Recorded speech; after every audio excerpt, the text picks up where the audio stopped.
Odunlami. Welcome back home. Thank you very much. This used to be home. Season's greetings. Okay. I really want to commend your laudable efforts. Okay. Yes. Thank you very much. Okay, so today we are looking at the trajectory of Professor Dele Odunlami from the newsroom to the classroom. Let's start from the basics. It's often said that in the beginning there was public relations. Yes. When God said, "Let us make man in our own image," yes. that was inclusion. And then the first public relations spokesperson was Moses. There was Aaron. Aaron. So when Moses was complaining that he couldn't talk, then they'll say, "Okay, your brother Aaron, he will be your spokesperson." So what's your impression about the profession? Let's start from there.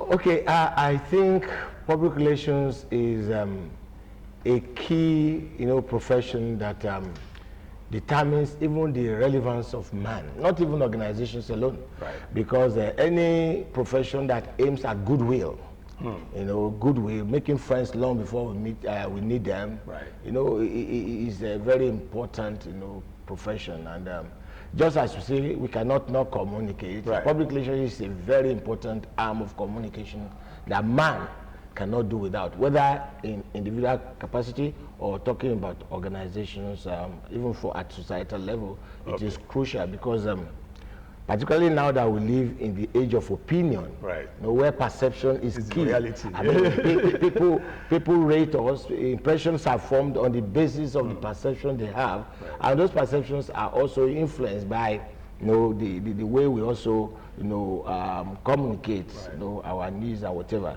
to our fellow man. So it's a very, very crucial profession that even governance at this present age should not toy with. Okay, so for you, your professional trajectory, why journalism? Why did you start with journalism? Well, there's a meeting point between public relations and journalism. Right. It's only our principle now that differs. Right. The public relations man, owes it a duty to project the image of his principal or client, as the case may be. In journalism, our principal is the society. Right. We carry the microphone on behalf of the society, and everything we do is in public interest.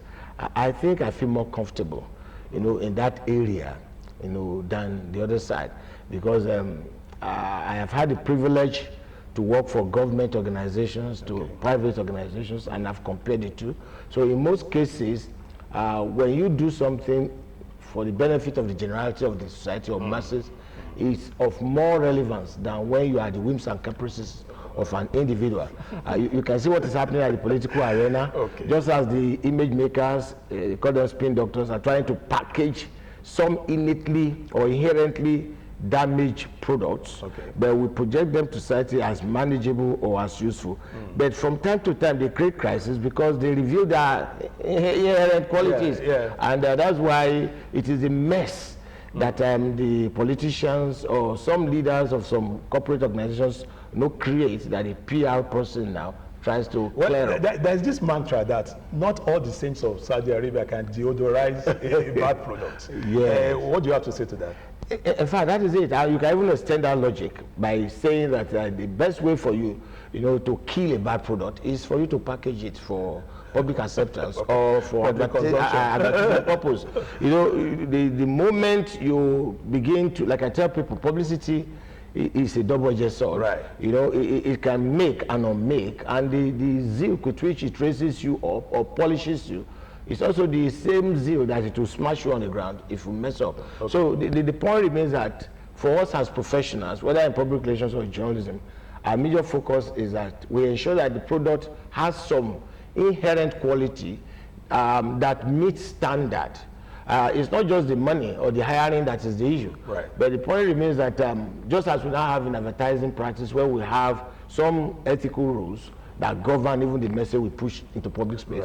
In public relations too, we should ensure that before we even sign on or agree to be the image maker for any organization or individual for that matter, has that individual or organization met our own standard of professional ethics? Yes. Or should we be calling white black? Okay. Which we know these are just antithetical to the core principles of public relations. So if you know that there are some individuals or principles that you know that no matter how hard you try, it's difficult to push them, for public acceptability, then you take that personal decision first before you, it's like a lawyer trying to defend an armed robber. When you know that armed robber has already committed that offense, your own major duty is to advance the cause of justice, irrespective of whether you want to be fair to every other person. But then, it is when you have a society that you can practice law. Okay, let's look at news. News per se, we used to define news as the timely account of an event perceived by the reporter to be of interest to the public. Yes. But now, what constitutes news is changing. Yes. News is commercialized. Yes. You will get to see, you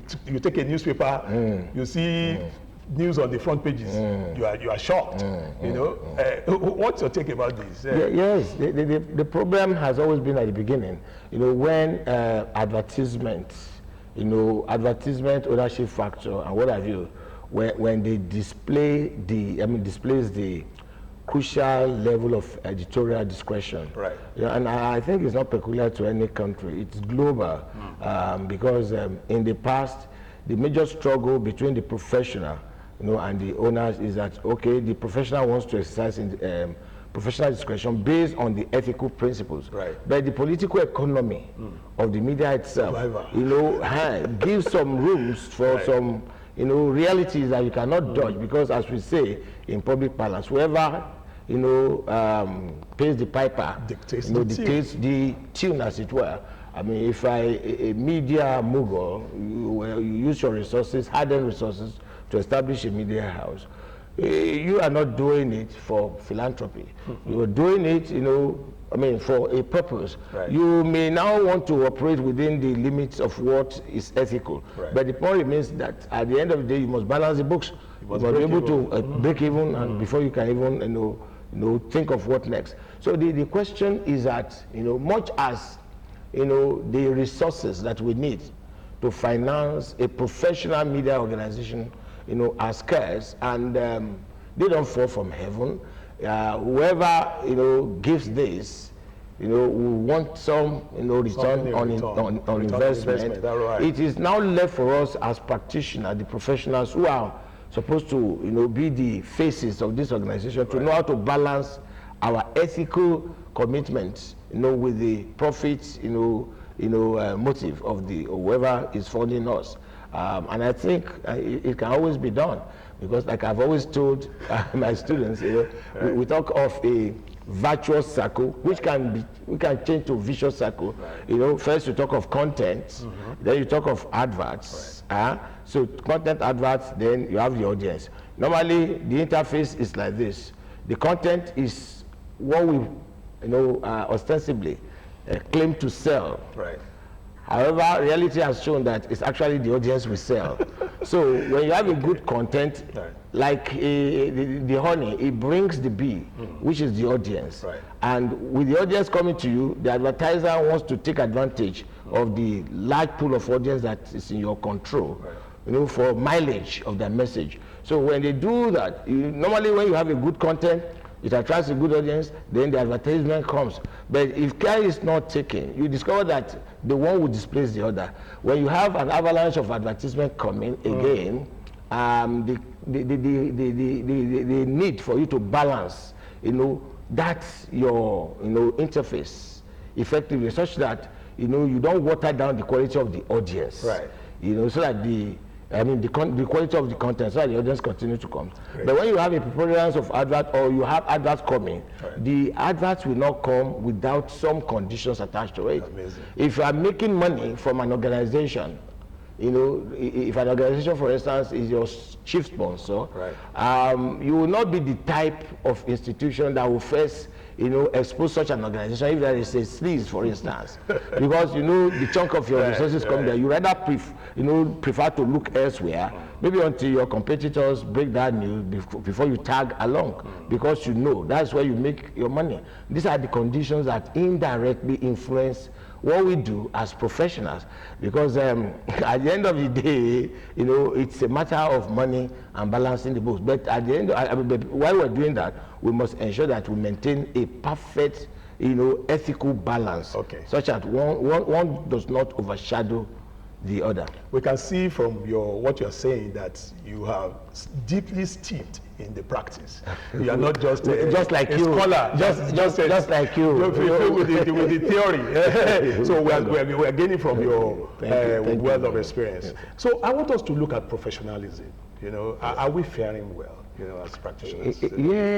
How will you score? I think within the limits of the opportunities we have, we are trying. In Nigeria, you know, research has shown over time, even in Africa, that Nigeria has the most vibrant press. Amazing. You know, and our situation is further enhanced with the emergence of the social media, where initially we did not have the privilege of going full throttle in terms of our investigative journalism skills and other things. With the social media now, a lot of platforms have emerged, where blog and whatever, and some individuals, you know, who now, you know, one way or the other put government on their toes, although we have people, you know, breaking the lines of ethical whatever, but the fact remains that the widening of access to information and the opportunity for you to escape, you know, all those traditional censorship. You know, the social media gives us that leverage, and it is counterbalancing what the traditional media are now doing. When I say traditional media, I'm referring to the radio and television, because so the fact still remains that Nigeria, we have not done badly. We still have some flashes of you know, investigative stuff coming here and there, even though we can do better.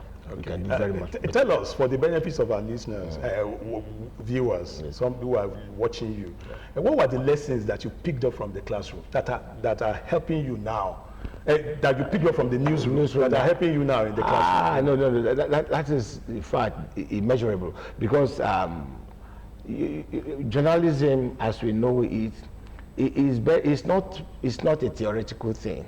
Yes, we have instances where we have some individuals who just migrate from classroom. I mean, they have spent all their years in the classroom, you know, and then they now go and they were students, went for their first degree, second degree, third degree, and then end up teaching, except for the short time they have for attachment or whatever.